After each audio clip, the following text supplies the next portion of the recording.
Paso a Paso podcast. Welcome to the Paso a Paso podcast. I'm Miles, your host. Thanks for listening again. If you heard our last episode, you know that we are reflecting and re-listening to a online event hosted by myself and Save the Children of New Mexico. It was speaking with folks from our state government and legislators on the recent successes in early childhood, which are many. I hope that in listening to these together, we learn more about how things change in our community and in our state, which is powerful information, and it's wonderful to relive it through those who were there. We re-enter the conversation where the last episode led off. If you haven't heard that, please check it out. Here we go, back to the conversation. And then Jim leaves, but nobody saw him. No camera. Thank you. All right, for Secretary Goginski, what vision does the Early Childhood Education and Care Department have for the future? And how would funds from the Constitutional Amendment support these efforts? Thank you. I'm just kind of blown away too, Miles, like you, with the stories. So awesome and so impressive, and really feel honored and privileged to be in this role. We actually have a vision. Our vision is that all New Mexico families and young children are thriving. That's our vision. We have a mission that sets out to do that by focusing on the health, the development, the education, and the overall well-being, optimizing all of those aspects of a child's development from the time they're prenatal all the way until they enter kindergarten, doing it with a community-based, really family-driven, and a community-based focus. So we know that the work in New Mexico, I've heard it from the day I got here, every community is unique, every tribe, pueblo, and nation is unique. And that means we need a system that can really honor that diversity and speak to the state in a regular basis, and the state be able to have that two-way communication with our local communities. So we plan to use some of the relief dollars that have come to start building that local community-based early childhood systems that can work in tandem with us as a state agency, as well as the Children's Cabinet, to make sure that we're putting these amazing programs and services, that they are high quality, that they're really focused on the cultures and the language that are such the richness of the state, and building that into it. So we have a great vision. We have an amazing team working in this administration across the Children's Cabinet. Has been just, I've worked in government at all different levels. I've never seen collaboration that is really true. And I can pick up the phone and call any cabinet secretary, talk to the governor's office, and we're together working because we know it's not going to be this one department that just is amazing and we do amazing things. It's going to be through us working with all the needs of families. I think Representative Martinez said it. I mean, these are families with economic needs, social justice needs, language. So we want to be in true partnership with our community-based systems of support, which are often delivered through nonprofits, but also through local governments, and in deep partnership with the Children's Cabinet and all of our colleagues here. So we're really excited. The land grant is going to give us, I think what's really exciting is the relief dollars that we have now, we can start spending in very strategic and thoughtful ways, not to spend on a lot of new things, but also to test things out and really see what our communities need. So when the land grant money is here in 2024 and these dollars have gone on and they're no longer available, we can be very strategic and thoughtful about the communities that need it most, the way that the programs and services, what supports.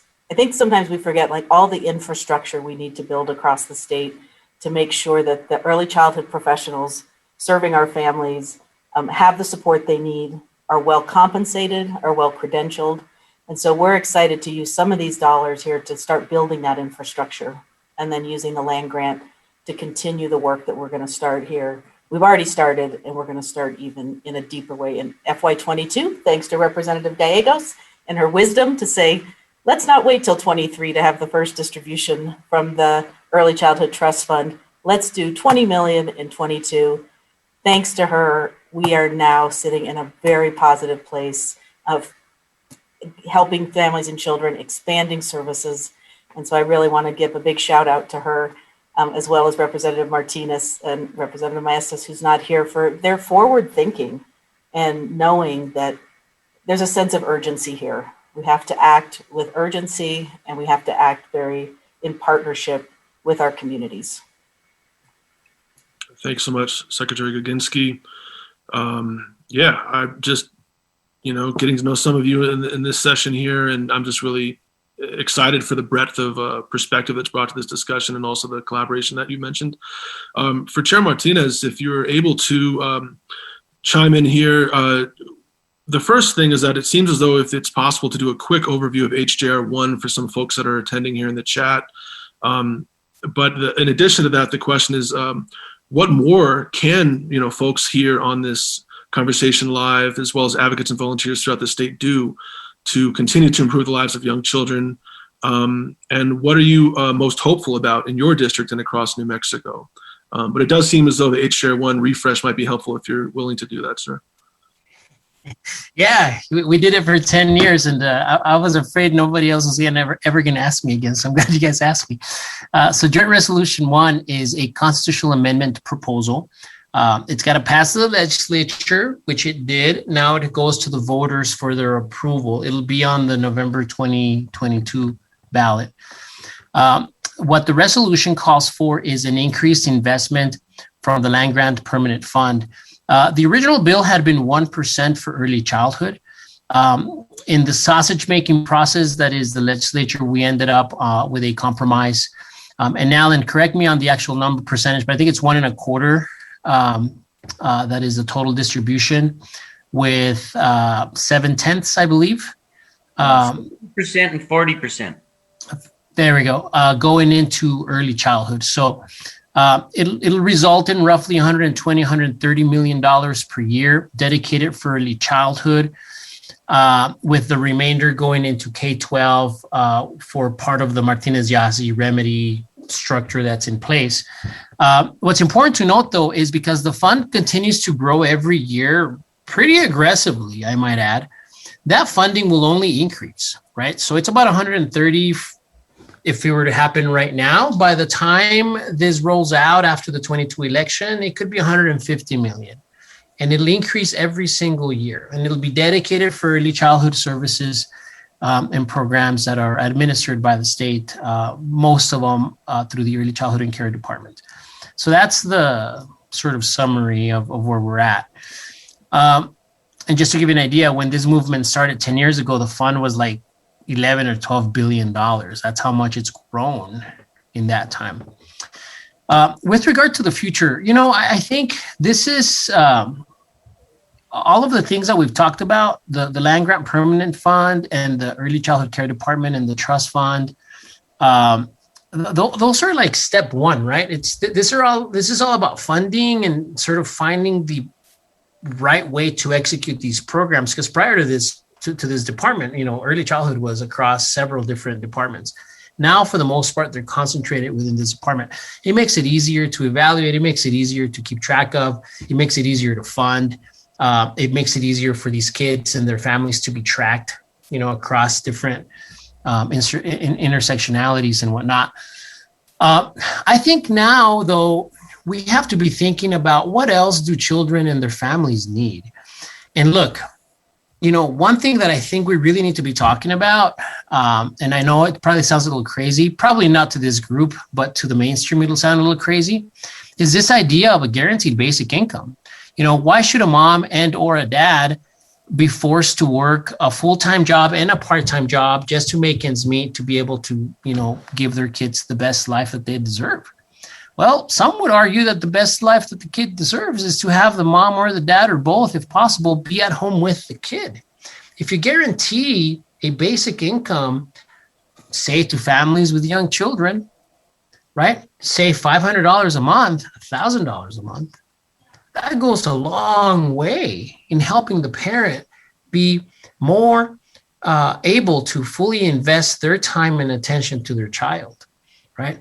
Sounds a little crazy, sounds a little nutty, right? But I don't think it's that far off. If you look at the way that, to Alan's point earlier, right? How do you mitigate those adverse childhood experiences? How do you prevent them in many cases? is you have that family structure, whatever that might look like for the kid, healthy, and you have relationships that are built on solid foundation.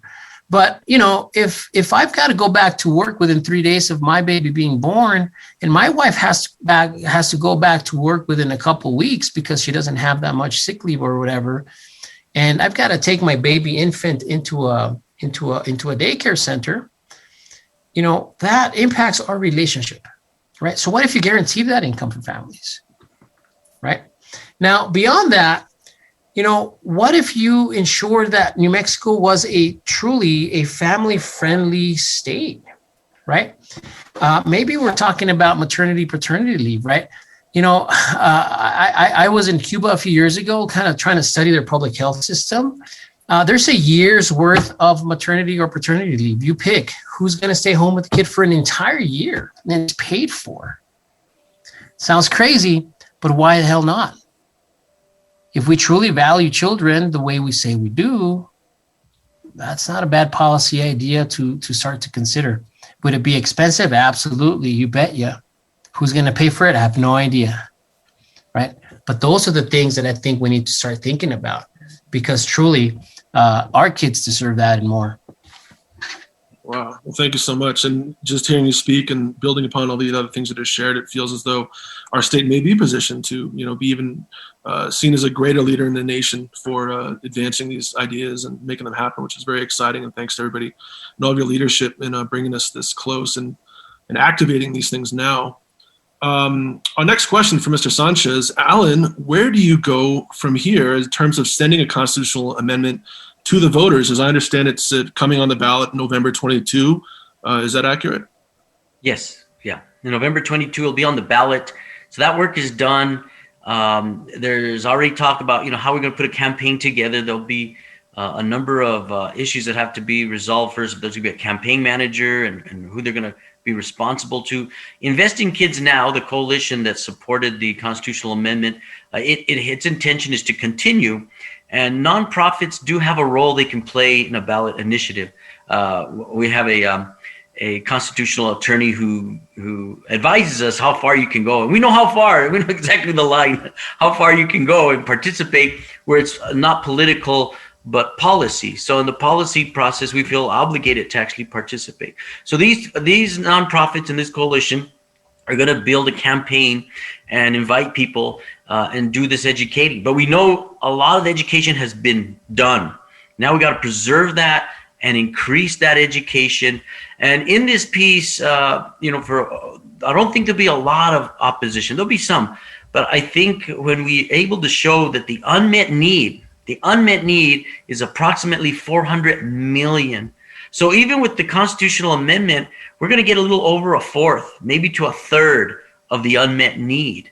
So you can't say you're throwing money at something or there's a waste. So now it's to get the voters to the ballot and to vote for it and to understand what they're doing in that vote. It's their land, it's their money, and they have a right. I asked one legislator one time, why wouldn't you let the people vote for it? And the response was well, we're elected to be the responsible ones. Yeah, but the public, if they're wise enough to elect you, they're wise enough to make this decision. And that's what's ahead of us. Now, we celebrate today because we have a department and we have a new trust that's growing at 320 million. And we have the potential of having the constitutional amendment passed, okay? But yet today, there's still a lot of suffering happening in New Mexico with our children. And so it's hard to put on too much joy when we know there's immediate work and it can't come soon enough. It can't come soon enough. And this is where we're going to have to help the public understand. And I invite all of you how you can participate in this. That before the pandemic, there was this epidemic, and it still continues, of toxic stress, which is really affecting our children. Children in poverty today is not the same experience of 50 years ago because of the meaningful adult relationships that mitigate toxic stress. I heard one person sharing in some research that it may have been up to 10 meaningful adult relationships a child had 50 years ago. But today it could be from 1 to 1.5. That's why the child is receiving the stress from the parent, the poverty, the things that happen to us. And to close, I'll share with you. It's this: our children are beautiful. They're like these little pots. You see in New Mexico, full of our beautiful Native American potters. They make this pot, and that wet clay is like the brain of the baby. That wet clay.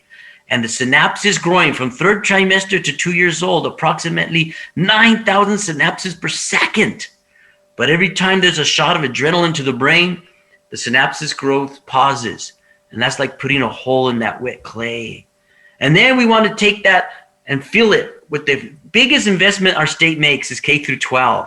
And we want to pour it in there. We don't know why it can't hold it, because of the ACEs that our children are experiencing. So we need to act as if there is an emergency, because there is. And they're counting on us. All the little ones, they're counting on us, and their parents are counting on us. And why would we not do this? When you think of a trust, it has 22 billion, and it's expected to double by 2040. Yet our population is not going to double in that time. We're supposed to have a plane of no increase in population. Why would we have to send the future a fund that's twice the size? And to put it into perspective, if you earn $45,000 a year, it would take you to earn $1 billion. If you want to earn $1 billion and you earn $45,000 a year, it would take you 22,222 years. Do the math. Make sure I got it right. 2,222 years. 2,222 years to make $1 billion.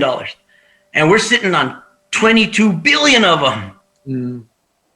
Did you see the scale? We can't be at the bottom of all the outcomes and at the top of the second largest wealth fund in the nation, and it's the 33rd largest wealth fund in the world. But guess what? We don't have to go back to the legislature. It's done. It's on the ballot. Now let's take ownership in that. Every one of us. I want to invite you today, everyone that's here, you got to take ownership in saying, we have to get this done. We can't accept the status quo. It's not over yet. There it is. Thank you to Lacey, and save the children of New Mexico. Until next time.